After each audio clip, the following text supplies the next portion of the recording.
Welcome once again to our continuing series in Meet the Mitzvah Hero through the USY Alumnet. This week we are very honored to have with us Judy Singer, who's going to share with us some of her story from her humble beginnings out in the Midwest in the United States to the great and glorious things she's been doing here in the Holy Land. So I'll be asking questions along the way to guide you and steer you, Judy, even though you know your own story. But let's start. Tell us a little bit about where you grew up, how you grew up, what kind of household it was, Jewishly, Jewish life in the community, etc. Oh, but Judy, wait, no, you're on. I put you on mute? No, you got to go. Okay. Starting again. Hi, Judy. Welcome. Tell us a little bit about yourself from the beginning. Humble beginnings. Yes. Humble beginnings. Okay. My humble beginnings began in Kansas City, Missouri, and where our family was active in the Jewish community. My parents were editors of the Jewish newspaper. We belonged to Beth Shalom Synagogue. I was in USY, and the whole 9 yards. Spent many summers at Camp Ramah, and eventually studied at the Chaim Brand Hebrew Academy before it was actually called the Chaim Brand Hebrew Academy. It was just called the Hebrew Academy. That's how long ago it was. And let's see. Went to Washington University in St. Louis. Wait, before you go to university. Between bat mitzvah and graduating high school, tell me about some of the activities you might remember that relate to tzedakah and chesed and volunteering and tikkun olam and any of those beautiful concepts. Interesting idea, interesting question. I was very involved in USY, in LTF, which I don't think even really exists anymore, and at camp. I didn't do a lot of volunteer work growing up. I did some. I remember I was a youth federation captain one year. I remember volunteering in a hospital. I was a candy striper. I actually had the uniform with the candy stripes when I was younger. I do remember that. A lot of shul stuff, a lot of youth group stuff. Volunteering through youth groups and so on. That's what I recall. Worked at the Jewish newspaper summers and so on until camp started, and my family was extremely involved in the Jewish community in general. Everybody knew my parents, and it was the Midwest. There were 20,000 Jews in Kansas City. It wasn't a gigantic community. Right. But we were very active in our shul and the school. My parents were among the founding parents of the day school in Kansas City. So we always had that going for us. And just that's kind of the kind of household it was, kind of the environment that it was. Okay. And then in Washington University in St. Louis, where I majored in Jewish studies and economics. And during that time, what led you to those topics, those subjects, those majors? Jewish studies, is kind of what kids did back then. Economics, because I couldn't really think of anything else in particular I wanted to study. Basically, I was very interested in Israel at the time. I went for my junior year abroad in Israel, and that's pretty much when I decided to make Aliyah. You were at Hebrew University? At Hebrew University, yep. And I got involved with a conservative garin to Kibbutz Hanaton. We're talking 1982 here. Right. So just a moment, we'll explain. A garin is a group of people, in this sense, the word means a group of people who decided to get together and make some kind of project that would involve making Aliyah, coming to Israel, together as a group, in particular to a particular place, potentially one that was either brand new or relatively new, and to help build that community, and there were this idea of a garin and plural garinim were all throughout the country, and it wasn't just within the conservative movement. There were all kinds of garinim taking place. It was pretty unusual, and it was, I believe, the only garin of the conservative movement. Garin Nitzan, it was, right? Garin Nitzan, yes, it was called Garin Nitzan Shlav Aleph. It's a little known trivia fact that I'm glad to see that you keep stored away in your mind, Arnie. And that's what I'm here for. Yeah, here's what you're here for. And it was, sort of looking back on it, it was pretty crazy to take this group of Americans who didn't live in Israel, only knew some Hebrew, were all city people, grew up in Jewish communities, and sort of dump them on this piece of land. And you were from different places throughout the United States. You weren't even like from one community there. There was no group. Right. We didn't really knew each other. We've met each other a few times before we got there. It was pretty, in retrospect, it seems completely insane, actually. But at the time, it seemed like a good idea at the time. And so we all, went to this sort of windswept hillside in the lower Galilee and pretended we were fighting pioneers. And I suppose, to some extent it actually did work, because Hanaton is actually a living, breathing community today. Only, I think, 3 or 4 people from the original group are actually still there, but it's a place on the map. It's a community in Israel that we had a hand in founding, and that's kind of cool to look back on. You're talking 35, 40 years ago. Yeah, I'm talking even closer to 50 years ago, Arn. Closer to 50 years. It's been quite a while. Not 50, no, close to 40 years. 40 years, yeah. 40 years, yeah. So I stayed there for several years. I was there for about 6 or 7 years. And then I decided, I kind of had enough of this. I want to try something else. Moved to Jerusalem. Met you. Yes, you did. I did. Yes. Known each other for a very long time. Yes. And started working in high tech as a sort of an office manager at a high tech company. You were one of the original high techers. Well, in a manner of speaking, I suppose. And I went through a couple of high tech companies living in Jerusalem, and then in 1992, I got married, and we moved back to Kibbutz Merav. It's on the Gilboa, which is about near the city of Beit Shan. If people know where that is, it's on the eastern, near the eastern border of Israel, about 2/3 of the way between Jerusalem and Tiberias. So so it's the very tip of the northern Jordan Valley. La Briut. So and on the Gilboa, there's just like 2 or 3 communities up there, right? Right now there are 4 communities, but 4. Right. They all start with the letter Mem. It's another interesting little trivia. There you go. Malay Gilboa, Merav is with you. Malkishua, which is a drug rehab village, and a new community called Meital. Meital, yeah. Okay, very good. So Merav, and Merav itself was sort of a new venture as well.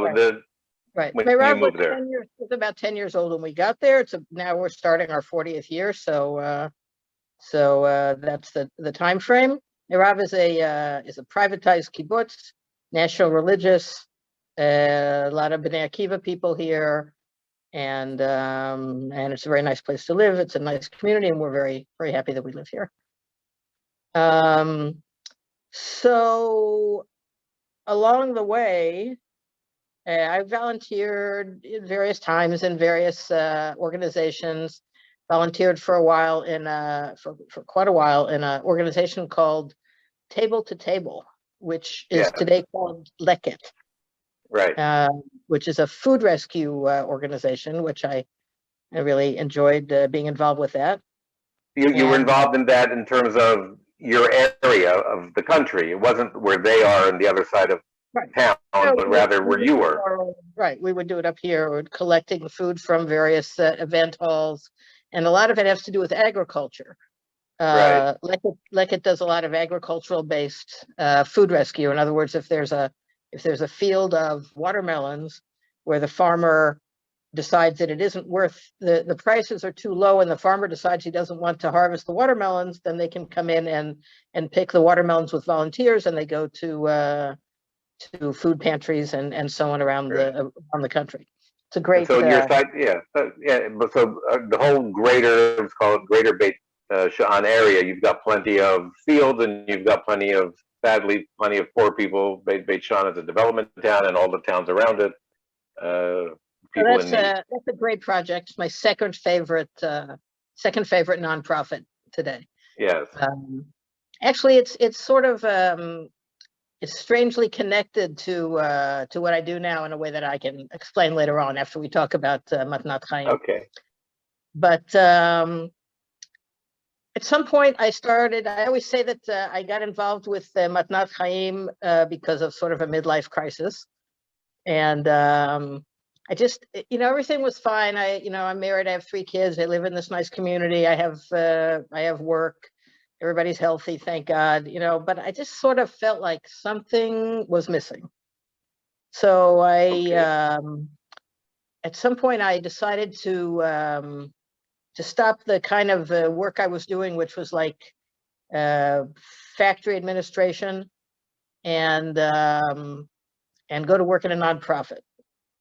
And when I started looking around for nonprofits near where I live, well, there aren't too many. So Right. It's a relatively isolated part of the country in terms, right, I mean, you've got several kibbutzim and yeshuvim and other towns and around a couple big cities, but it's not right, like the Mediterranean coast at all. right, exactly. So I actually found myself working for a few years at the University of Haifa, where I was involved in fundraising and so on.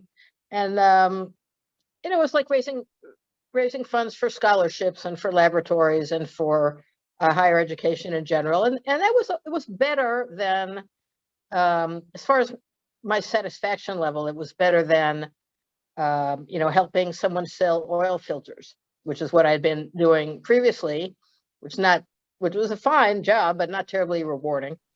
And Haifa is about an hour, more or less, drive. About an hour Yeah. from where we live. So I did that for a few years, and while I was there, I one day I was sort of surfing the internet, doing nothing in particular, and I saw this article that had been written by someone in the States, someone who I sort of vaguely had known years previously. This article about this woman who donated a kidney, and I thought, wow, that's really interesting. So I read the article about 18 times, and I started doing a little research about kidney donation, and I found out that it's possible. I found out that it isn't that big of a deal, that if you go into the process as a healthy individual, you will almost certainly be okay. It's very low risk surgery, and it has an extremely high a high possibility of saving someone's life. In other words, you have 2 kidneys, you really only need one of them if your body is working the way it's supposed to. And you can take one of your kidneys and give it to someone who has no functioning kidneys, and it's a win-win situation. So I started thinking about it, but I had recently started working in this job in Haifa, and it wasn't appropriate to sort of pick up and say, okay, I just got here, but I'll be back in a month or so. So it sort of fermented in my brain for a while, and then about a year or so later, I started thinking about it again. I decided to check it out. So I went online to find out. I found that there's an a nonprofit in Israel called Matnat Chaim. This is 2013. The nonprofit in Israel. We'll translate the Hebrew. Matnat, the word matana is a gift, and Chaim, Right, most people know is Matnat life. Chaim means the Yes. gift of life. Although Yeah. we're very careful to say Matnat Chaim, even in English, because there's another organization called the Gift of Life, Correct. which Correct. you happen And you don't want to to be be acquainted with, and you correct. don't want anyone to think we're trying to Right. steal their thunder. It's also a great organization. Right. So this is crazy organization called Matnat Chaim, which had been started by this crazy Haredi rabbi named Rabbi Haber. This guy was a Haredi rabbi from Jerusalem. The whole black hat, beard, whole bit.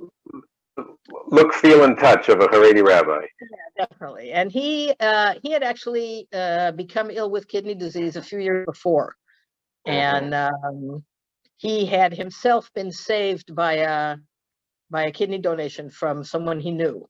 And it was extremely, extremely rare at that time in Israel that pretty much until 2010, the only kidney donations in Israel were between close family members. In other words, from living donors. Obviously, there's a possibility of getting a kidney from someone who has passed away as a deceased donor. You get on the national list, but there were very, very few live donor kidney transplants back then. And he had received one, and he got off dialysis as a result. And he decided, as a result of that he was going to kind of dedicate the rest of his life to helping other people on dialysis find kidney donors. So again, just so people understand, dialysis is this terrible thing where you have to show up 3-4 times a week at the hospital, and it's each time for 2-3 hours. Right, more than 2-3 hours. Dialysis is not a terrible thing. Dialysis is a miraculous thing, which allows people who have kidney failure to remain alive until the 1960s. When you had kidney failure, you died because that was just one of those things that you could not live with. But then they invented dialysis back, I think, in the 1950s, and about that same time, maybe in the 60s. They started experimenting with kidney donation from one person to another. Mostly, first they started with the deceased donor kidneys, and then moved to live donor kidneys. And at first, it was only identical twins, and then it was close family members. But then, as the science developed and the medication developed, they were able to have people who are not related to each other donate kidneys, and it's very successful in general. In Israel, there's a more than 95% success rate for kidney donations. So this guy, Rabbi Haber, decided after he got his kidney donation that he was going to found this nonprofit to try to get other people to donate as well. So the first year, he and his wife Rachel, who founded it together, the first year they found 4 people. They talked to everyone they knew and all the people in their neighborhood and their shul and their jobs and whatever. And they found 4 people who agreed to donate kidneys, and they saved people's lives. And the second year there were 7, and the third year there were 11. But after that, people started talking about it and hearing about it, and it kind of took off. And there were more and more kidney donations every year. Day after tomorrow, we will be having our 1,150th kidney donation through Matnat. This is in 7-8 years? I'm sorry, I didn't hear that. That was in the last 7-8 years. Most of it is the last 7-8 years, certainly, but the organization was started in 2009, so it's been 12 years since that happened. Okay. And during those years, Israel has become the world leader in altruistic kidney donation. We have the highest donation rate of any country in the world, which is pretty amazing. Altruistic is people who just want to give just to give. like you Right. did. So, tell us about you. How did so you went back a year later, and here you are, So a year ready later, I to went back. try. I heard about this amazing organization, and I said, "Okay, I'm in. I'm with you. How do we do this?" You get a list of medical tests that you have to do, blood tests and urine tests and all kinds of things. And back then in 2013, it was still relatively new. I was about the hundredth and a bit donor of Matnat Chaim. So, now the processes are more streamlined and so on. But back then you had to go many times to the hospital and have your blood drawn or do this test or that test or fill in this questionnaire or talk to that psychiatrist or whatever. You have to You go through the basically have to process. have you have to have 100% clean bill of health, mentally and physically. A complete clean bill of health.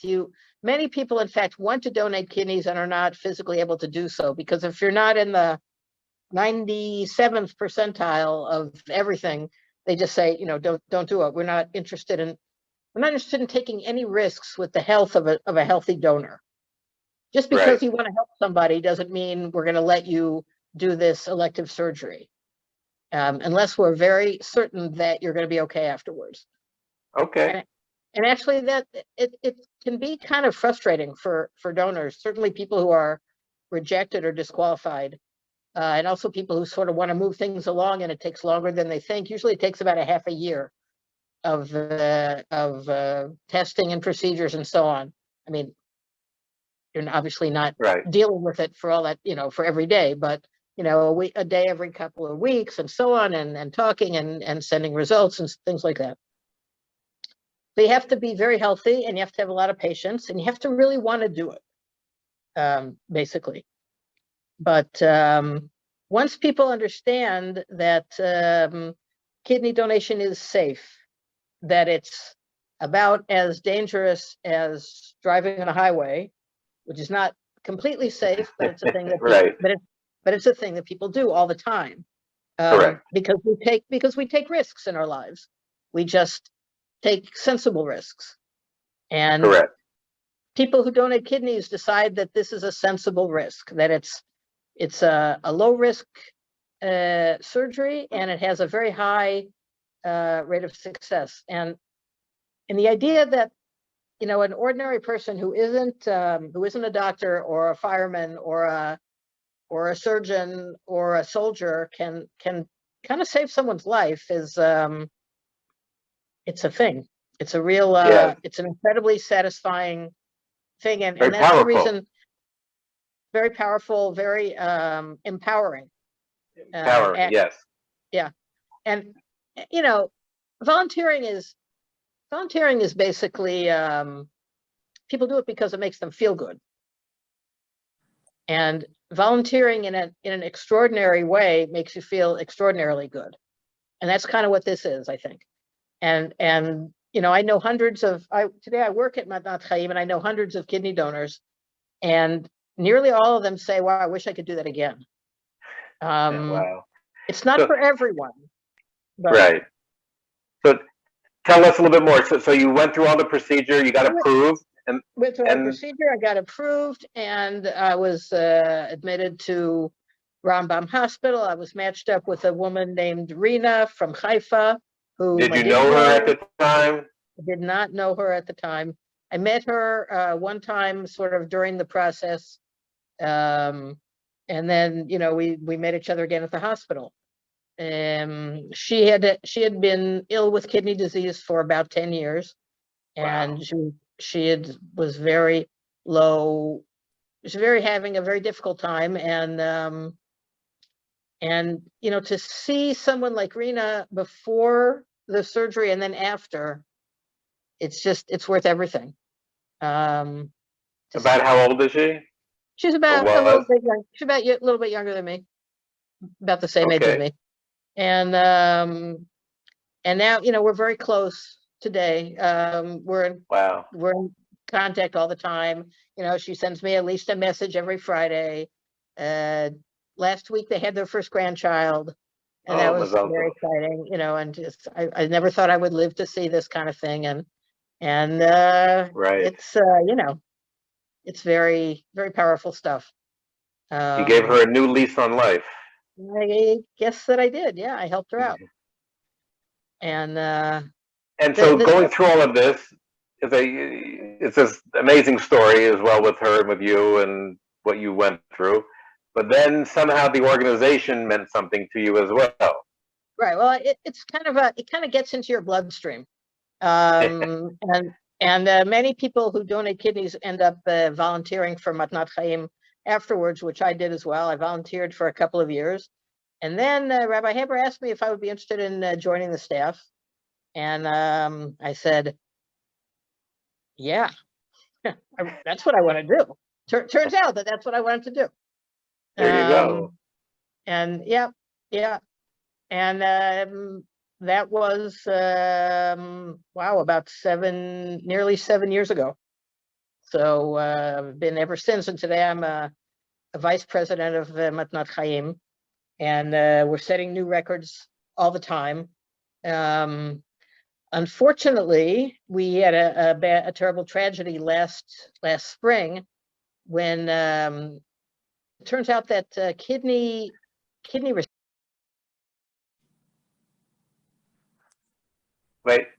organ transplants have very low immune systems, and they are and they're very susceptible to viruses and so on.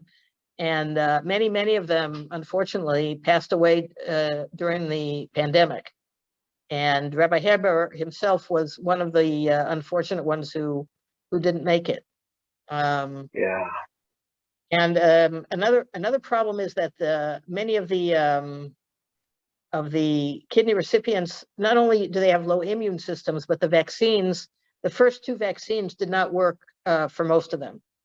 In other words, they got the vaccines, but they didn't develop any immunity. With no effect. It wasn't effective. Right. So for most of them, the third booster did give them some degree of immunity. So they're a little bit back to normal, still not as much as the rest of us, unfortunately. I'm sure they will, just like they were the first ones to receive the third booster, I imagine they'll be the first ones to receive the fourth booster, which is now starting to be talked about. So Rabbi Haber, who was really the founder and the visionary of this organization, he passed away, and his wife Rachel, who was his partner in founding the Matnat Chaim, she became the chairman of the organization, chairwoman of the organization. And despite terrible blow, obviously, to have the head guy disappear from the scene, but a lot. It's strangely enough, even during a pandemic, the numbers have been going up and up and up, and many people donated in his memory, in fact. And last year and this year, we've had crazy increases in the number of kidney donors. How many are you doing a year now, approximately? This year we will be over 210. Wow! In a year, yeah. And how many people in Israel are on some sort of waiting list to get a kidney? Do we have those numbers? Yeah. On the official waiting list is about 950 people, but you can only be on the official waiting list if you're already on dialysis. And so there's another about 400 people who are not yet on dialysis, but if they don't find a kidney donor soon, they will be. They will be, right. So, and that 900, it seems to be a steady number almost. Steady number, right? Yeah. And the reason is because kidney disease is much, much, much more prevalent than it was even a decade ago. Wow. Yeah, it has to do a lot with lifestyle changes. Things that cause kidney donation, aside from genetic factors, which is the biggest cause, but aside from that, being overweight, being diabetic, sitting around on the couch too much and not exercising, those are things that cause kidney failure. So people, kids don't play outside as much today. Right. And It starts with that. It's Yeah. not like you're playing baseball in the street until your mom calls you for dinner. Right. You're probably sitting in your room, with your Xbox or On your phone or right. whatever. So Yeah. And today, how big? Yeah, how big is your organization? How big is Matnat Chaim? Let's say financially, about what's your annual budget? About. Our budget is about $1.5 million a year. Okay. Still pretty. I believe it's not a thing you can really find statistics about, but I'm pretty sure that we save more lives per dollar than any organization in Israel. Wow. We Could say, be. 210 people a year is a lot of saved lives, thank God. Yeah. And It is. there are many other organizations that save people's lives, thank heavens, whether it's Yeah. Magen Yeah. David Sure. Adom Right. or Medical or and whatever, but they food all and have, and kids at risk. Yeah. many people, right, right. And many people talk about Matnat Chaim today when they speak about like the leading, especially of the Haredi nonprofits. There are, like Hatzalah or Zichron Menachem and so on, the Yeah. big organizations, and they all do wonderful work, but they have budgets that are usually about 50 to 100 Yes. times what our budget is. Exactly. Yes. So we're the small, wiry organization. We only have about 10 workers. They're not even all full time, and thank God we have the privilege of doing a lot of good work with a small budget. And most of your efforts go to publicizing the need. Yeah, publicizing the need, publicizing the option, publicizing the safety of the procedure, and helping people to understand that it is possible. It's possible, Right. and it's really possible, but it's not such a huge thing, and people enjoy it, and they feel like it's. I think in many cases, the kidney donor will tell you that he feels that his life has been enriched at least as much as the recipient. Right. And that's the secret. And then people tell their friends and neighbors and people in their community and people in their jobs, and those people get interested and they see something on TV or they read one of our magazines or see something on Facebook, and it goes on from Great. there. I noticed you were drinking water a few times. I understand that donors have to drink a lot, but other than that, there's really no other change in your life. Pretty much it. Probably not good to drink protein drinks, like super triathletes do. Yeah.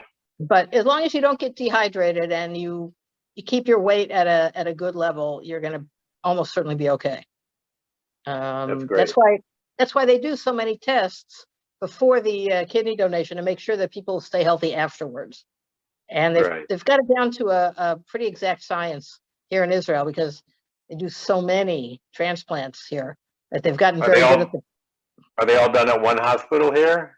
No, they're done at 6 hospitals. Wow.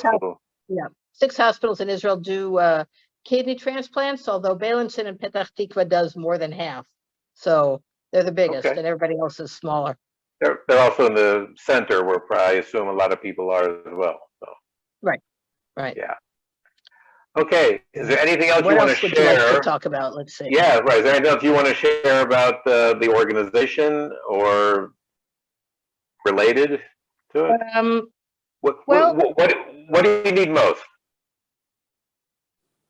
We need 2 kinds of donors. We need kidney donors and we need financial donors. And the financial donors help us to find the kidney donors, because they enable us to have the publicity and the magazines and the airtime and so on. It's all about getting people to know that it's possible. That's what we do. And there are people, we do lectures, if anyone's interested in having a lecture about kidney donation, which is really interesting, in a workplace or a school or an army base, we do all kinds of those things like that. There are certain people to whom kidney donation is a very attractive suggestion. If I'm speaking to a group of people, I can look at people's faces while I'm talking and pretty much know who are the two people in the room who are going to come up and talk to me afterwards because they're interested. Wow. It's this thing that certain people have, and it just turns on, and you see it in their eyes the first time you talk to them about it, and they're just like, I got to do that. Okay. Is there an upper age limit in general? There is a lower age limit. Right. You cannot donate a kidney before you're 26, and women. For women, yes. Women, you almost always have to wait until after you're finished having kids. It's better to do pregnancy with 2 kidneys than 1, and so women in general are older than men when they donate kidneys. There is no upper age limit. Okay. However, most of us do not get healthier as the years go by. So after 60, between 60 and 65, it's already not so easy to pass all the medical tests, right? Correct. But we had a woman a couple months ago. We had a 73-year-old. That's our oldest donor, and great. and that can actually happen. And we've had many people between 65 and 70. I mean, many, like maybe at least a dozen.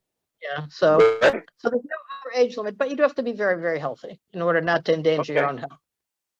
Right. And that's the story. It's a great organization. It's a great privilege to work for it and to sort of wake up in the morning and help people save other people's lives. You sort of came in. I was going to say you came in through the back door, but you actually came in through the front door. I came in through the front door. Right. Because it wasn't like you were working for them and then decided to donate. It was the other way around. There have been people like that also, but right, I'm sure. But I did it, I think, the right way. Yeah, it was great. So if anybody has any questions, yes, Yonatan, you have to go unmute though. And anybody else, if I can see you, just unmute yourself and start talking. Because I can't unmute you. There. That work? Yes, yeah. Beautiful, Yonatan. I can't see you. I lost you. I lost the picture. But we hear you. Okay. First, Yasher Koach. Wonderful, not just presentation, but wonderful goals. A number of different kinds of questions. You describe the physical situation of the donors in absolute terms. No donors ever had complications because of the procedure. It's 100% successful. Nobody ever got no, definitely not. Here in Israel, let's put it this way: in the medical literature, about 1 in 3,000 kidney donors dies as a result of the surgery. I think in Israel, maybe many years ago, one time a kidney donor died. It does happen. There is no invasive surgery that is 100% safe, and we do not try to. We say that it's a very safe surgery, but that doesn't mean that there is 0% chance that something will happen. People do have complications. Almost all, I'd say 95% of the people who do have complications, it's something like an infection or an incisional hernia that is generally cleared up with antibiotics or a simple procedure. We in Matnat Chaim and all of our 1,100 plus donors have never had someone who had a serious complication that went on for more than, say, 6 weeks. There are people who have uncomfortable recoveries, but the survival rate is 100. The survival rate is virtually 100%. In Israel, it is virtually 100%. Like I say, in the literature, it's about 1 in 3,000. Okay. So fine. Next question: who pays for this? This isn't the budget of $1.5 million here. The Kupot pay for this. The state pays for this. Yes, the state pays for all the medical procedures. That's why we're able to do as many kidney donations as we do with a relatively low budget. The donor surgery and the recipient surgery is all paid for by the Kupot Cholim, the state health, public health, Israel's public health. Thank God. Of the 1,150 successful recipients, do you have breakdowns by Jewish, non-Jewish, Jewish Arabs, different kinds of things like that? We don't have the breakdown. Impression? Most people, we certainly have Arab and non-Jewish recipients, but nearly all of the donors and most of the recipients are Israeli Jews. Okay. And one last question, Arnie. Yes. A question to you about this. You are very, very careful, insistent upon looking at the budget of organizations. Now, I'm certain whatever Matnat Chaim gets is deserved and everything else, but you talk about overhead versus service. Now, how do you apply that to an organization like Matnat Chaim, whose major function is to be, as I gather, the intermediary and the promulgator of this, because they aren't doing the thing itself? So how do you— Correct. How do you tell us about that? Right. There are always what we would call Lost you totally. Yeah, I lost you there, Arnie. Oh, lost sorry. you. Yeah. I'm back. Okay, again, you're back. Okay. I was going to say, there are always exceptions to the rule as we understand the rule, but the truth is an organization like Matnat Chaim is, let's call it, a more administrative organization and not a hands-on. They're not feeding hungry people, and they're not actually in the surgical room doing surgery. Okay, but without them, of the 1,150, my guess is maybe 50 would have gone. So the net gain is well over 1,000 lives saved, and we all know you can't put a price on a life. But even if I did the math, as Judy had said, it's probably one of the most efficient life-saving organizations, per shekel spent, and they've improved their way of how they need to advertise and publicize and convince and discuss and run lectures and magazines and radio and newspaper articles and interviews, etc., so that they can streamline, because they also don't want to waste money. They also want to be as efficient as possible to get as many donors as possible, kidney donors as possible. Correct? Right. I'll tell you what it reminds me of. Oh. We don't have that much money, so we don't want to waste it. Right. Jonathan, I'll just tell you what it reminds me of is like an organization that, say, for example, does counseling. It's a counseling center, and they have 5 people on staff. And all 5 people, including the director, does actual counseling of people in need for whatever the subject matter might be. Women's needs, whatever, it doesn't matter. You could say, well, those are all salaries, and therefore that's all administrative costs. But I know that if they're all doing counseling, that's their program. So their program is 100%, all their salaries are 100% program costs. They're not administrative costs. And I think we see the same thing here, that the program costs fit into what I would be very strict about in terms of promoting this organization. We also have, every nonprofit has to divide their expenses into administrative and program related. And we're about, we're less than 20% administrative. So we're doing okay. Right. So we try to aim for the 15%. And I know that any given year it goes up and down. But that's about the average there. And that's fine. Great. Yes, of course. Yeah. That's great. Great. Thank you. Yeah. Judy, I was going to ask you about the population in terms of ages. Jonathan asked about the religion end of it, but most of the ages of the people who need kidneys, do you have kidney disease is much more prevalent in people over 60. So, but on the other hand, generally after 70, people are generally not healthy enough to receive a kidney transplant. So many people are between the, let's say, 55 and 70 window. However, there are babies who are born with kidney problems. There are children who have kidney problems. Most people Right. are old, but not everyone. And actually, it sometimes the donors, a kidney donor will come in and say, well, I want to donate to someone who is, I want to donate to a child, or I want to donate to someone who is under 40, or I want to donate to someone, all kinds of requests. I want to donate to someone who doesn't smoke. I want to donate to only a Jew. I want to donate to only an Arab. Okay. We have requests all the time. We try to honor all the requests because, frankly, donating a kidney isn't really like paying taxes. It's like giving tzedakah. Nobody tells you where you're allowed to give your tzedakah money. No one comes up to you and says, listen, you can't give to your child's school. You have to give to the school down the road because they don't have as much money as your kid's school. You don't have to agree to that. People do with their tzedakah money what they decide to do, and people do with their kidneys what they decide to do as well. And that's such a hard decision. It's a hard decision, and I'm not saying that there aren't ethical questions that come up, because there are. They come up all the time, but they're not that difficult. Okay.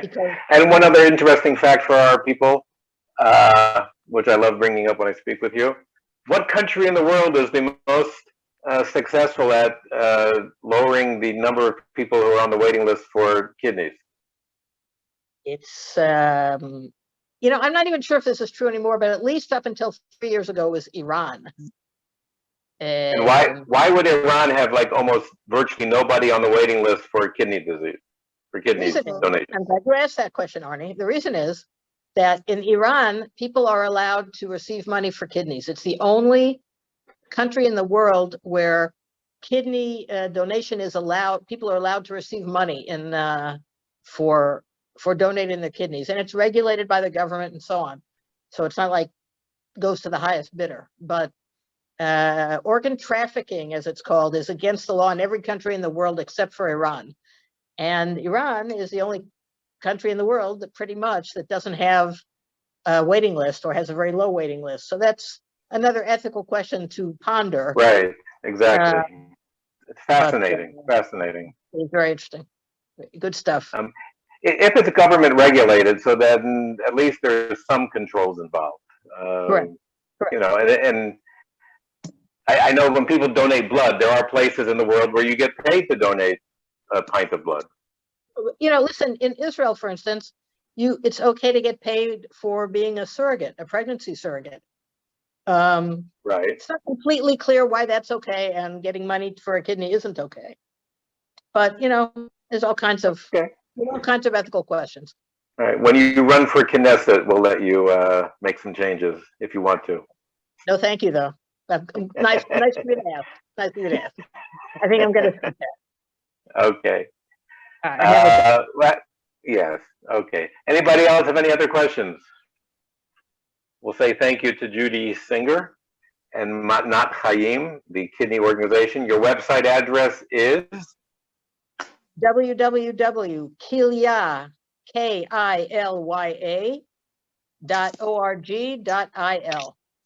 Okay, Kilya, Kilya. Kilya in Hebrew is Kidney. A kidney. So kilya.org.il. Yep, that's us. You're invited. Terrific. Have a look. Thank you very much for your time. Thank you, Swell. Thank you so My much. pleasure. Bye-bye. All right, thanks very much. Okay. Pleasure. Thank you, Judy.